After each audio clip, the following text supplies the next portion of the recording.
మళ్ళీ సర్కారు మొక్కజొన్న పంటల కోసం మార్కుఫెడ్ దగ్గర తెచ్చిన అప్పును మొత్తము ఎవ్వలకు తెలవకుండా సివిల్ సప్లై శాఖలో సర్కారు చేసిన స్కామ్ను తెలవకుండా కప్పిపుచ్చే పని పెట్టుకున్నదట.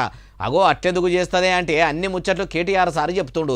మీరు కూడా ఆయన మాటలనే ఇనుండ్రి. అయ్యా కేటీఆర్ సార్ ఇక సురువు చెయ్యండి. ఇంకొక మాట వాస్తవం ఏంటంటే ఇవాళ ఈ రాష్ట్ర ప్రభుత్వం మార్క్ఫెడ్ ద్వారా 22,700 కోట్ల అప్పు తెచ్చింది.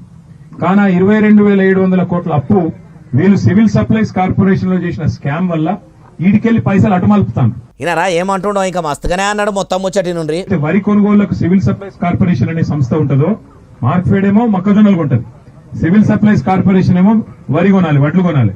కానీ ఇలా పరిస్థితి ఏంది? ఆ సివిల్ సప్లైస్ కార్పొరేషన్ లో కుంభకోణం చేసింది రేవంత్ రెడ్డి ప్రభుత్వం. చేసినందుకు మార్కెట్ల ఆ సంస్థకి ఎవరు అప్పిస్తలేరు. 1,60,000 కోట్ల అప్పు ఉంది కాబట్టి మీకు మేము మళ్ళా పైసలు ఇయ్యం అని చెప్పి చేతులు ఎత్తేసింది. మరి ఏం చేయాలి? వడ్లు పండించిన వాళ్ళు ఎక్కువ ఉన్నారు కాబట్టి మార్క్ఫెడ్ ద్వారా పైసలు తీసుకొని లోన్ తీసుకొని ఈ పైసలు అటుమలిపి మొత్తానికి ఏదో కొన్ని రోజులు టైం పాస్ చేద్దామనే ఆలోచనలో ప్రభుత్వం ఉన్నది.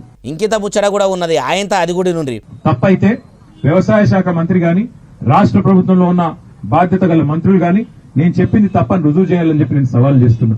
అయ్యా వ్యవసాయ మంత్రి Tummala Nageswararao sir car party leader cum మాజీ మంత్రి కేటీఆర్ సార్ చేసిన సవాలిన్నరా వినకుంటే మంచిగా మా బాలన్న ముచ్చట్ల ఇనుండ్రి. ఇని వెంటనే మీరు కల్వకుంట్ల తారక రామారావు సార్ చెప్తున్నది అంత ఉత్తముచ్చట.